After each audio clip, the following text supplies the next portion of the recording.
practicing positive digital citizenship, researching using appropriate digital literacy skills. Doing research online is easy, right?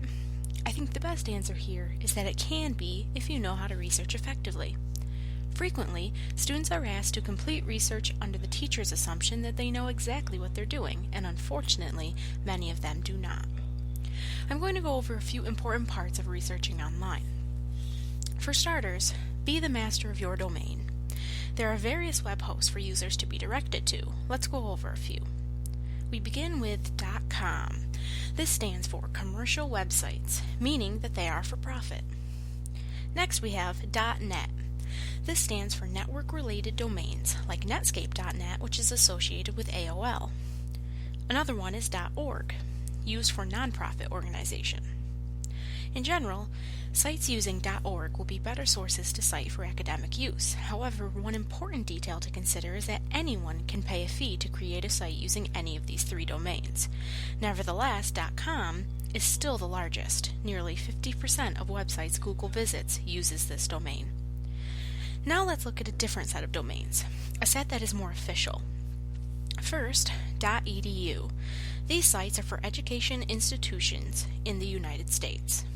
Next, we have .gov. These are for the big kids on the block, official U.S. government entities. Finally, we have .mil, used for United States military sites. It is very important to know the difference between domains, not only because it will help you with finding the most effective information for your project, but because many people can fall into scams by lacking such knowledge.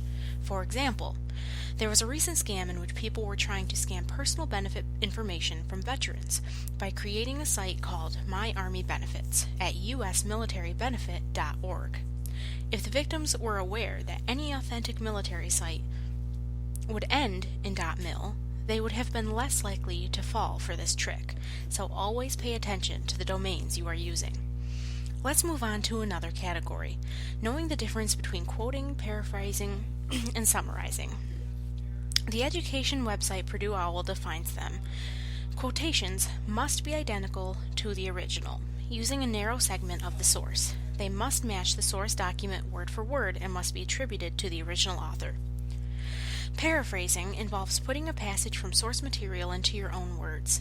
A paraphrase must also be attributed to the original source. Paraphrase material is usually shorter than the original passage, taking a somewhat broader segment of the source and condensing it slightly. Summarizing involves putting the main idea or ideas into your own words, including only the main points. Once again, it is necessary to attribute summarized ideas to the original source. Summaries are significantly shorter than the original and take a broad overview of the source material. As you can see, all of these methods require the author to attribute the material to the original source, so citation is necessary. Many schools have gone to instructing their students with using online citation builders such as Citation Machine, NightCite, EasyBib, or BibMe. Also, make sure your students are well acquainted with the resources in the school building. Librarians, in particular, are excellent people to have around when you need assistance researching. They can offer you help with scavenging through books, databases, and are usually great at understanding citation, publishing, and copyright information. After all, the citation builders may provide the outline and process for you, but you must know how to find all of the information that you need to plug in. A final area to look at also requires citation. Images. If you are including pictures or images in a project, you not only need to cite them, but you also need to know what images are free for you to use and share.